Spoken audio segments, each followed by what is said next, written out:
You'll have a little Allen key or hex key, depending on where you're from and what you call it.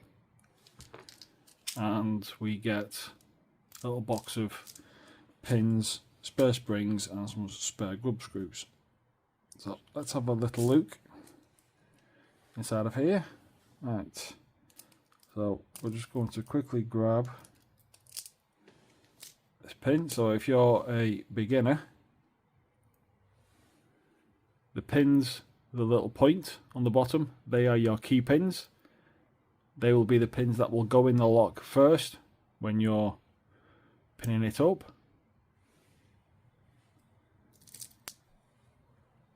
There we go, there is another one.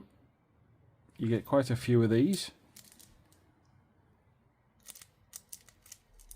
This one, for instance, is a serrated security pin.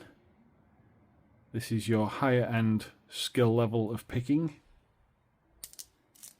We have a spool.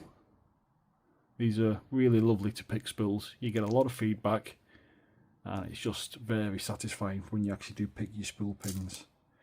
And you will also have standard pins which look a lot like the key pins, however they are flat top and bottom, and obviously spare springs and spare grub screw there.